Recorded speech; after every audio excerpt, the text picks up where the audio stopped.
All right, let's dive into the Spanish pluscuamperfecto.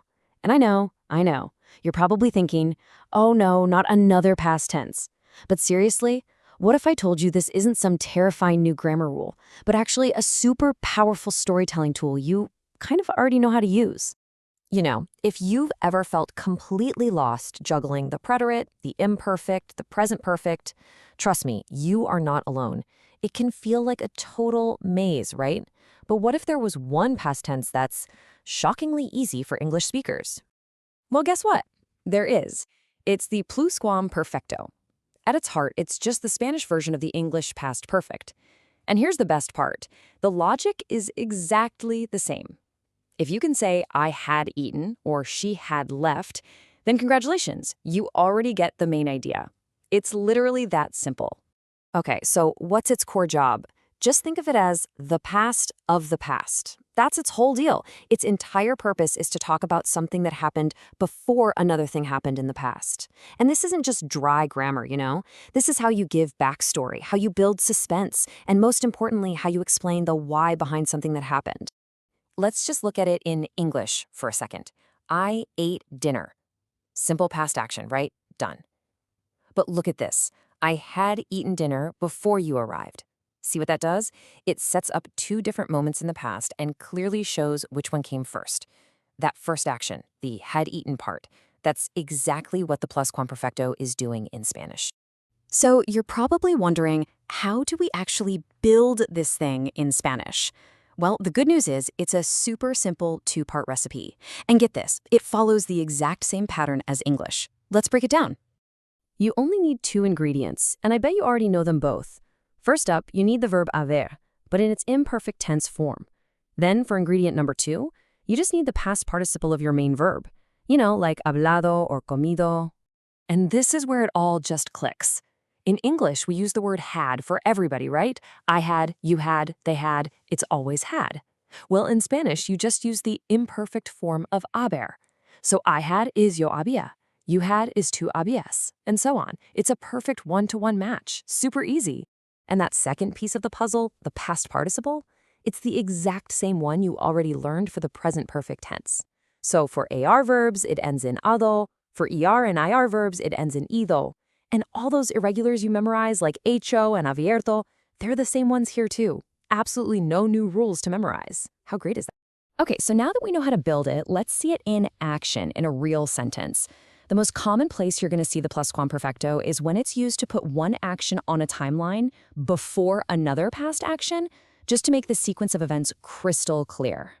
Let's take a classic example. Cuando llegué al cine, la película ya había empezado. Okay, so we've got two things that happened in the past. I arrived, and the movie started. But which one happened first? Well, the pluscuamperfecto is our clue. It tells us the exact order of events. And if we map it out on a timeline, it's totally clear. The movie's starting, they have the empezado part, that's the first event, the one that happened earlier. My arrival, the llegué, happened later. See how the pluscuamperfecto just anchors that first action deeper in the past? It's like putting a pin in the timeline. Here's another great one that shows cause and effect. No pude entrar porque había perdido mi entrada. So why couldn't I get in? The pluscuamperfecto gives us that critical backstory because something else happened even earlier. I had lost my ticket. And again, the timeline shows this perfectly. Event number one, I lost the ticket, había perdido, and because of that earlier event, the result was event number two. I couldn't get in, no pude. It's the perfect way to explain why something happened in the past. All right, now you want a little shortcut? To make this even easier, there are actually specific signal words you can look out for. Think of them like little triggers that tell your brain, hey, the pluscuamperfecto is probably coming up. A word like ya, which means already, is a massive clue. Remember our cinema example? La película ya había empezado. That little ya screams prior action. The same thing goes for nunca, or never. If you say something like, nunca había probado la paella, you're saying that before some other point in the past, say before your trip to Spain, you had never tried paella. Okay, so we've covered how to use it. Now let's talk about a few common mistakes to avoid. This is the stuff that will help you use it correctly and sound way more natural. Mistake number one, using it for simple sequential actions. If you're just telling a story in order, first I ate breakfast, then I went to work, you just use the simple past, the preterite. Boom, boom, boom. You only pull out the pluscuamperfecto when you need to jump back on that timeline to talk about something that happened before the main story. Mistake number 2, confusing it with the recent past. If you're talking about something you did this morning, you're probably going to use the present perfect, he desayunado, because it connects that action to today. You'd only use había desayunado if you were setting up another past event, like I had already eaten breakfast before my friend called me. See the difference? And finally, a super quick but really important one. Do not forget the accent. It's always había with that little accent on the I. It seems like a small detail, but it makes a huge difference for pronunciation and just being correct. So if you remember one thing, remember this. The logic is identical.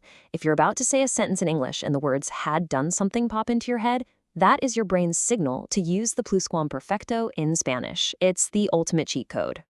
And really, that's what this is all about. The pluscuamperfecto isn't just another boring grammar tense to memorize. It's your key to unlocking a whole new level of detail in your Spanish stories. It lets you tell people what happened in the past with so much more clarity, depth, and precision.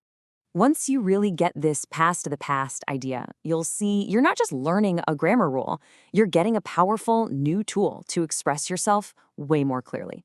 So the real question is, are you ready to go out there and start telling some better, more interesting stories in Spanish?